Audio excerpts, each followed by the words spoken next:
दरियाए स्वात में अपने 2 बच्चों और भांजे को खोने वाला मर्दान का नसीर अहमद शिद्दत गम से निढाल। बच्चों को बचाने में नाकामी पर बेबसी का इजहार। रेस्क्यू इदारों के पास साजो सामान की कमी की शिकायत। कहा वो दरिया में फंसे अपने बच्चों को बेबसी से देखता रहा। रेस्क्यू की गाड़ी आई तो उसमें सिर्फ एक रस्सा मौजूद था। आधे घंटे बाद दूसरी गाड़ी आई, उसके पास भी कुछ नहीं था। वो बेबस खड़ा सब कुछ देखता रहा, बच्चों को डूबता देखा। पेशावर हाई कोर्ट का सानिया स्वात में गफलत बरतने वालों के जल्द तयन का हुक्म। सयाहों को महफूज माहौल और सिक्योरिटी फराहम करने की हिदायत। सानिया स्वात की तहकीकात और दरियाओं को महफूज बनाने के लिए दरख्वास्तों पर समाअत के दौरान chief justice Peshawar high court ने चेयरमैन इंस्पेक्शन टीम से सवाल किया कि क्या सानिया स्वात की तहकीकात मुकम्मल हो चुकी। स्वात वाक़े के बाद एमरजेंसी रिस्पॉन्स के क्या इंतजाम थे। चेयरमैन इंस्पेक्शन टीम ने बताया कि मुख्तलिफ महकमों की कोताही सामने आई है, तहकीकात जारी हैं। कमिश्नर हजारा ने कहा कि ड्रोन हासिल किए हैं जो लाइफ जैकेट्स पहुंचा सकते हैं। अदालत ने कहा कि ड्रोन्स को टेस्ट करें, कहीं ऐन वक्त पर नाकाम ना हो। अदालत की सानिया स्वात से मुतालिक तहकीकाती रिपोर्ट जमा कराने की हिदायत।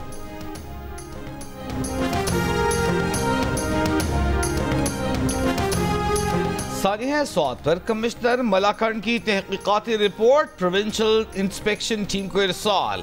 रिपोर्ट के मुताबिक ज्यादा बारिशों के बायस दरियाए स्वात में पानी की सतह 77,782 क्यूसेक थी।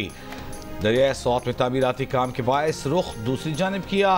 पानी का रुख तेज बारिशों के बाद तब्दील होने से जाए हादसा पर पानी की सतह बढ़ गई। होटल के अकब से गए 9:45 पर पानी की सतह बढ़ने पर रेस्क्यू को कॉल की गई। मुतालिका हुकाम 20 मिनट बाद जाए वक़ुआ पहुंचे। दरिया किनारे कायम तजावुज़ात के खिलाफ ऑपरेशन का फैसला सैलाब से कबल ही हुआ था। दरिया स्वात में डूबकर लापता होने वाले लड़के की तलाश के लिए सर्च एंड रेस्क्यू ऑपरेशन 7वें रोज भी जारी। रेस्क्यू के मुताबिक अब तक 12 अफराद की लाशें निकाली जा चुकी। 6 रोज कबल दरिया स्वात में 17 अफराद डूब गए थे, 4 को बचा लिया गया। वज़ीर आज़म शहबाज शरीफ ईसीओ सरबराही इजलास में शिरकत के लिए आज़रबाईजान रवाना। वज़ीर आज़म इक़्तिसादी ताउन तंजीम के सरबराही इजलास से खिताब भी करेंगे। तर्जुमान दफ्तर खारिजा के मुताबिक इजलास का मौजू पायदार और मौसमियाती तौर पर मजबूत मुस्तकबिल के लिए नई ईसीओ विजन है। वज़ीर आज़म इजलास में पाकिस्तान का मौक़िफ़, इलाक़ाई और आलमी चैलेंजेस पर राय पेश करेंगे। वज़ीर आज़म इजलास के मौके पर दीगर रहनुमाओं से 2 तरफ़ा मुलाकातें भी करेंगे। गवर्नर खैबर पख्तूनख्वा फैसल करीम कुंजी ने केपी असेंबली में तहरीक अदम एतमाद लाने का इशारा दे दिया। दावा किया कि उनके पास 50 से ज्यादा अरकान असेंबली हैं। जल्द पीटीआई कारकुनान यौम निजात मनाएंगे। फैसल करीम कुंजी ने कहा कि अलीमा खान तो माइनस पानी पीटीआई भी कह चुकी हैं। बोले हम नहीं चाहते कि वज़ीर आला केपी बेरोजगार हो और सियासत छोड़े। वज़ीर आला खैबर पख्तूनख्वा अली अमीन गनापुर ने कहा है कि गवर्नर खैबर पख्तूनख्वा उनकी हुकूमत गिराने की हैसियत नहीं। गवर्नर केपी काउंसिलर की सीट भी नहीं जीत सकते। मीडिया से गुफ्तगू में कहा स्वात वाक़े की इंक्वायरी चल रही है, जहाँ जहाँ जिसकी गफलत पाई गई कार्रवाई करेंगे। गुज़श्ता रोज़ अली अमीन गनापुर ने वफाकी हुकूमत को चैलेंज करते हुए कहा था वो खैबर पख्तूनख्वा में उनकी हुकूमत गिरा कर दिखाए। इनकी हुकूमत साजिश से ही गिराई जा सकती है।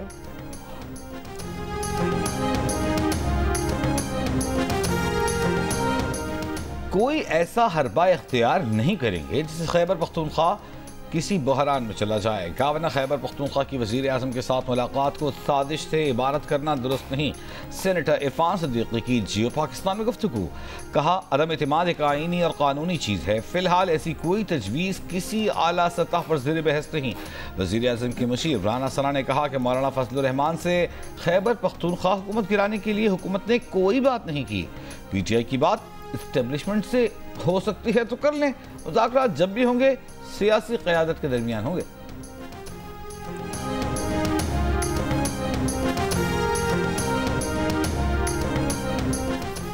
मरकजी सदर ANP एमल वली खान की खैबर पख्तूनख्वा में सूबाई हुकूमत की तब्दीली की मुखालिफत। जारी बयान में कहा कि ANP हॉर्स ट्रेडिंग की हमेशा मुखालिफत करेगी। जमहूरी इदारों के इस्तेहकाम के लिए जिद्दोजहद जारी रखेंगे। वज़ीर आला के बयानात कारकर्दगी से तवज्जो हटाने की कोशिश है। अली अमीन को वज़ीर आला बनाने वाले अब भी उनसे मुतमईन है। मखसूस नशिस्तों का फैसला अवामी मैंडेट की नफ़ी है। ANP के मरकजी तर्जुमान इंजीनियर एहसानुल्लाह खान का कहना है गुज़श्ता रोज़ एमल वली और वज़ीर आज़म शहबाज शरीफ की मुलाकात में केपी हुकूमत गिराने से मुतालिक कोई बात नहीं हुई।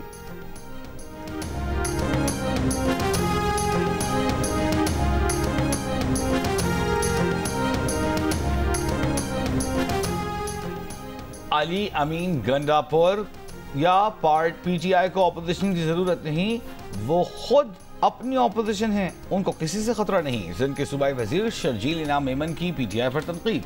कहा बानी PTI आज अपनी पार्टी की वजह से जेल में है, सब ने 1.5 इंच की मस्जिद बनाई हुई है। खैबर पख्तूनख्वा में अमन अमान की सूरत हाल खराब है, अपनी जिम्मेदारी छोड़कर ये इस्लामाबाद पर धावा बोलने की बात करते हैं।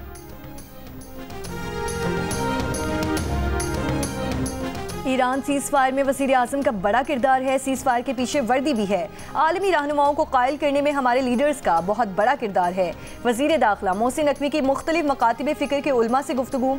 वज़ीर दाखिला ने कहा भारत ने हमला किया तो आर्मी चीफ डट कर खड़े थे, उनका जहन क्लियर था कि भारत ने हम पर हमला किया तो 4 गुना ज़्यादा भुगतेगा और भारत ने भुगता भी।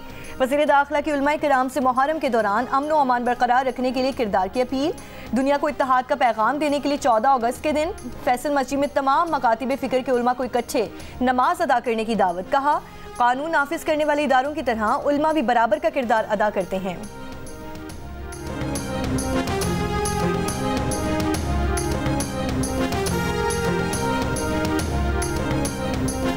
तहरीक इंसाफ का नून लीग में शमूलियत इख्तियार करने वाले मुनहरिफ अरकान असेंबली के खिलाफ स्पीकर को रेफरेंस भेजने का फैसला। रहनुमा तहरीक इंसाफ असद कैसर का कहना है कि 26वीं आईनी तरमीम के मौके पर अरकान ने PTI की पॉलिसी से इख्तिलाफ किया, 26वीं आईनी तरमीम को वोट दिया। पार्टी को कहा है 4 अरकान के खिलाफ नाअहली रेफरेंस स्पीकर और इलेक्शन कमीशन को भेजवाया जाए। जल्द रेफरेंस स्पीकर को भेजा जाएगा, देखते हैं वो क्या कार्रवाई करते हैं। जिन अरकान ने नून लीग में शमूलियत इख्तियार की, ये PTI के टिकट पर जीते थे। 4 अरकान में चौधरी उस्मान अली, मुबारक ज़ेब खिच्ची और ज़हूर कुरैशी शामिल हैं। ज़राए PTI के मुताबिक मुबारक ज़ेब आज़ाद हैसियत में जीते और PTI में शामिल नहीं हुए थे।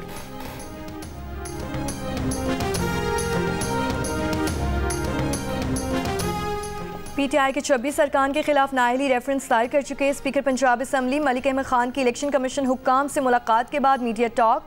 आइन की खिलाफ वर्जी किसी सूरत बर्दाश्त नहीं की जाएगी, जो अरकान आइन की पासदारी नहीं कर सकते उनको हाउस का हिस्सा रहने का कोई हक नहीं।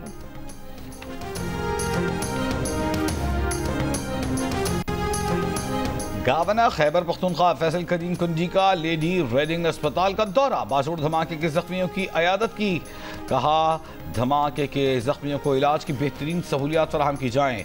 बाजोड़ धमाके के FIR थाना CTD में दर्ज। वाक़े पर CTD की रिपोर्ट तैयार। रिपोर्ट में कहा गया है कि धमाके की जगह से मोटरसाइकिल के पुर्जे, बारूदी मवाद, IED के टुकड़े मिले हैं। वाक़े में मुलविस 7 दहशतगर्दियों की निशानदेही हो गई है। गुज़िश्ता रोज़ बाजोड़ के मकाम फाटक मेला के करीब धमाके में असिस्टेंट कमिश्नर, तहसीलदार और पुलिस एहलकारों समेत 5 अफराद शहीद हुए थे।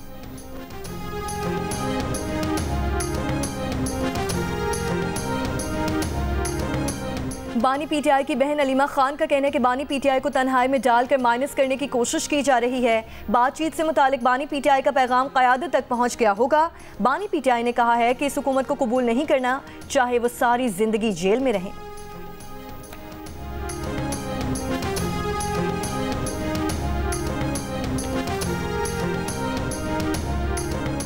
PTI रहनुमा असद कैसर की सऊदी सफीर नवाफ बिन सईद अल मालिकी से मुलाकात। दो तरफा ताल्लुकात, खित्ते की मजमूई सूरत हाल और बाहमी दिलचस्पी के उमूर पर तबादला ख्याल। असद कैसर ने कहा पाकिस्तान सऊदी अरब के साथ अपने देरीना बरादराना ताल्लुकात को कदर की निगाह से देखता है।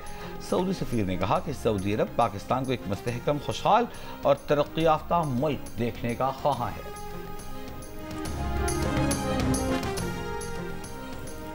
और इस्राएली मीडिया का कहना है कि जंग बंदी की तजवीज़ में 10 जिंदा इस्राएली अरगमालियों की रिहाई होगी। 18 इस्राएलियों की लाशों की 3 मरहलों में वापसी 60 दिन में होगी। इस्राएल के कैद में मौजूद फ़लस्तीनियों की रिहाई पिछले डील की तरह ही होगी। इस्राएली मीडिया का दावा, हमास इस्राएली फ़ौजियों में कैद फ़लस्तीनी असीरों की रिहाई के लिए नाम देगा। हमास अपने उन असीरों के नाम भी देगा जिनकी रिहाई से इस्राएल अब तक इनकारी रहा है। इस्राएल के लिए मुतालबा मानना मुश्किल हो सकता है।